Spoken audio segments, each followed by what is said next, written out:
दोस्त, आज मैं एक ऐसे स्टूडेंट के बारे में बताने जा रहा हूँ जिसे सिर्फ और सिर्फ एक गलती की वजह से इसे जिंदगी भर पछताना पड़ा।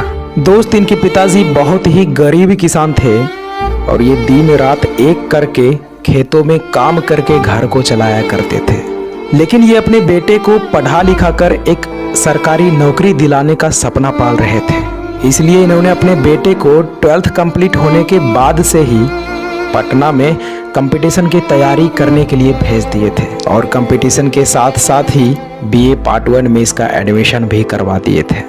ये लड़का भी अपने कैरियर को लेकर बहुत सीरियस था, लेकिन कुछ दिन तैयारी करने के बाद इसे पटना का हवा लग जाता है और लाल पीला हरा के चक्कर में फंस जाता है और टाइम वेस्ट करने लगता है। अब आप तो समझ ही गए होंगे कि मैं क्या कहना चाह रहा हूँ। ये लड़का दरअसल प्यार के चक्कर में पड़ गया था। और दोस्त, मैं क्या बताऊं, इसके बाद इसका पढ़ाई के प्रति सीरियसनेस लेजीनेस में बदल जाता है। इसे लगने लगा कि यार अभी तो मेरे पास बहुत समय है, अभी तो ग्रेजुएशन कंप्लीट होने में 3 साल बाकी है और मैं तैयारी तो 6 महीने में ही कर दूंगा, क्योंकि कोर्स 6 महीने का ही होता है।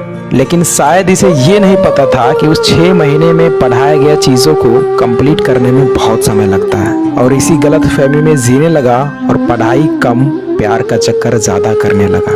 हालांकि बीच बीच में इसे रियलाइज़ होता था कि मैं गलत कर रहा हूँ, लेकिन दोस्त, इस चक्कर में जो एक बार पड़ जाता है ना, वो इतनी आसानी से बाहर नहीं निकल पाता है। ये जीवन की सच्चाई है, जितना जल्दी समझ लो उतना ही बेहतर होगा। ये लड़का इसी तरह अपने जीवन के 3 साल ऐसे ही बिता दिए और अभी तक ये क्लास का ही चक्कर लगा रहा था। दोस्त, आप भले ही सच्चाई से कुछ दिन मुंह मोड़ लेते हो, लेकिन एक न एक दिन आपको जरूर समझ में आती है। लेकिन जब तक समझ में आती है तब तक बहुत लेट हो चुका होता है। ठीक उसी प्रकार जब इसके साथ में पढ़ने वाला एक दोस्त ग्रेजुएशन कंप्लीट होते ही SSC CGL एग्जाम को क्रैक कर लिया और वो सेटल हो गया, तब इसे रियलाइज हुआ कि मैं इन 3 सालों में क्या किया और इसे लगने लगा कि मैंने कितना गलत किया।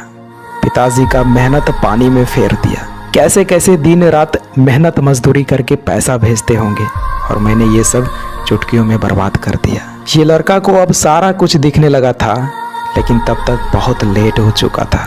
और दोस्त, इसी समय घर से कॉल आता है कि बेटा, माँ की आंखों का ऑपरेशन कराना है, लेकिन पैसे नहीं है क्योंकि सारा पैसा तो तेरा पढ़ाई में लगा दिया। बेटा, तुम्हारा सिलेक्शन कब हो रहा है? तो दोस्त, ये लड़का कुछ नहीं बोल पाया क्योंकि ये लड़का इन 3 सालों में पढ़ाई के अलावा सब कुछ किया था, सिर्फ पढ़ाई ही नहीं किया था। ये लड़का फ़ोन पर सिर्फ रोता रह गया और फिर बोला कि पिताजी, अभी कोई एग्ज़ाम नहीं निकला है। दरअसल मैं गलत रास्ते पे चला गया था, मैं भूल गया था कि मैं यहाँ क्या करने के लिए आया हूँ, मुझे माफ़ कर दीजिए पिताजी। दोस्त, इतना बात सुनकर इनके पिताजी शॉक्ड हो गए और सोचने लगे कि मैं क्या सोच रहा था और क्या पाया। मैं ये सोच रहा था कि अब दुख की घड़ी बहुत जल्द ही खत्म होगा, लेकिन सारा उम्मीद पे पानी फेर दिया। अरे, मैंने तुम्हारे लिए क्या नहीं किया।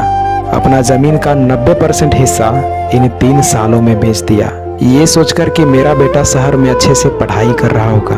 लेकिन तुमने जो कर दिखाया ना, अब लग रहा है कि सारा सेक्रीफाइसेस व्यर्थ चला गया। अरे बेटा, सोचो उस माँ पे क्या बीतेगी जो माँ अपनी आंखों का ऑपरेशन नहीं करा रही थी, बोलती थी कि बेटा सेट हो जाएगा ना तो मैं ऑपरेशन करा लूँगी, और तुम बहुत अच्छा किया बेटा, बहुत अच्छा। दोस्त, अब इसके पास रोने के सिवा और कुछ नहीं बचा था और मजबूरन इसे प्राइवेट जॉब में 10,000 की नौकरी करना पड़ा और जो सपना इनके माँ बाप ने देखे थे वो केवल सपना ही रह गया। तो दोस्त, अगर आप भी ऐसी गलती कर रहे हो, आप भी पढ़ाई को प्रायोरिटी नहीं दे रहे हो, तो शायद आपका भी एक दिन यही हाल होगा। कड़वी है लेकिन बहुत सच है। इसलिए दोस्त, समय रहते खुद में सुधार कर लीजिए, क्योंकि समय के पास इतना वक्त नहीं है कि वो आपको दोबारा समय दे सके। तो दोस्त, ये स्टोरी मैं अभी के जनरेशन को देखते हुए तैयार किया है। आई होप इस स्टोरी से आप लोगों को बहुत मोटिवेशन मिला होगा। तो दोस्त, अब मिलते हैं किसी नेक्स्ट वीडियो में, तब तक के लिए जय हिंद, वंदे मातरम।